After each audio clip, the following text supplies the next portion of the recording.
And I think that is it. And Aveley ecstatic with that 3 points they've won. And I'm not surprised because they have done a very professional number here on Maidstone United this evening. Lots of chances in that first half there, Piers. Maidstone really could have done something tonight, but Aveley have been very, very professional in how they've held out that match there, that last 15-20 minutes. And they are top of the league, I believe, with Worthing at the moment. And for my money, very much worth it. Very worthy winners this evening. Your thoughts, Piers? I thought they looked organised from the get-go.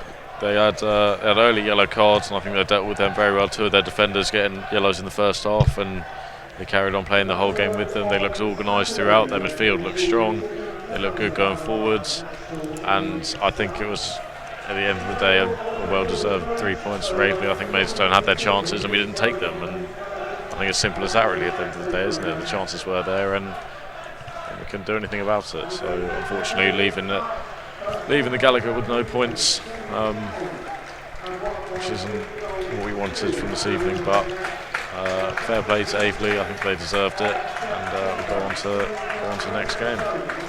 Yeah, and it's a shame for Maidstone because it was a real opportunity. I mean, you've seen them with the scoreline, it only being 1-0. There's a potential that a goalless draw here tonight wouldn't have been the worst result. And now the way that match has panned out tonight, I think a goalless draw, a clean sheet would have been great. Maidstone still without a clean sheet this season. I think there's only one of two or three other sides in total that have yet to have a clean sheet this season in the National League South. And for a first ever season at this level for Aveley, they really have shown to be, duck to water at this level. They have done really well, and it'd be interesting to see what the odds were pre-season on a third promotion in a row. Stones, of course, did 3 and 4 before, but 2 in a row was part of that for Maidstone. It was 3 and 4 in the end.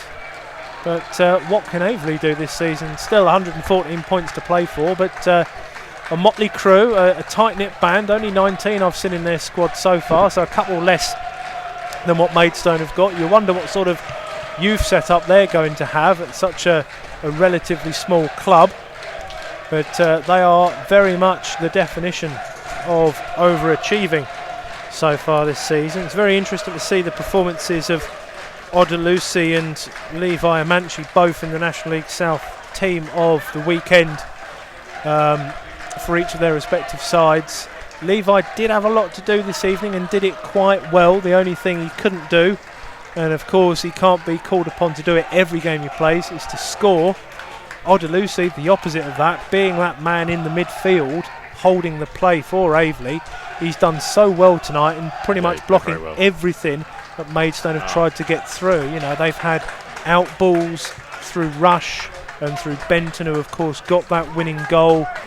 There's plenty of positives for Aveley continuing on their high up status in the division.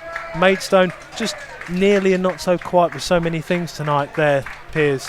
I think in the midfield we were just outclassed in the midfield. I think obviously there's that, like we said at half time, those half-hearted challenges is that because of the dismissals in the last few games of Bivesh and so forth, that in that midfield we've been slightly half-hearted today. We didn't want to risk getting any more suspensions, and I think we were just beaten in midfield. I think we were beaten by a better team tonight, and I think a lot of people in the Gallagher would agree on that.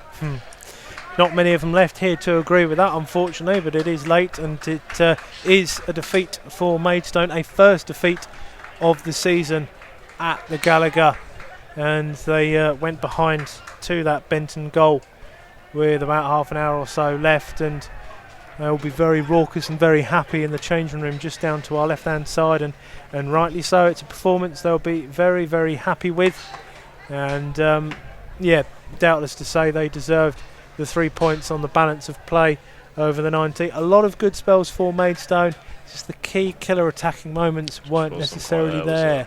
They weren't. And the bench, for me, a little bit of a concern. I think we've touched on it. I mean, the fact that only Ogo Obi was able to come off the bench in the last 15-20 minutes, all of the youngsters there, and I do include Perry in that because he's not had very much first team time at all. Disappointed not to see any of those youngsters come on and give them a runabout.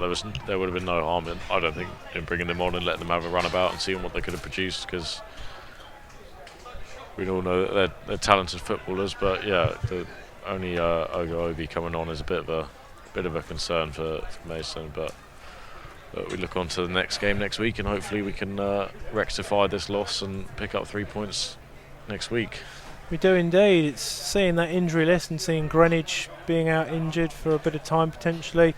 Korn and Hoyt not knowing exactly when they'll be back. Bivesh has only got that one game left, so he'll be back in time for the FA Cup game at Staining. And it's De Graft who would be back for a replay or the Worthing home game. Worthing going great guns again tonight with their win, and they keep pace with Aveley. In terms of the hot take, that's probably going to be it.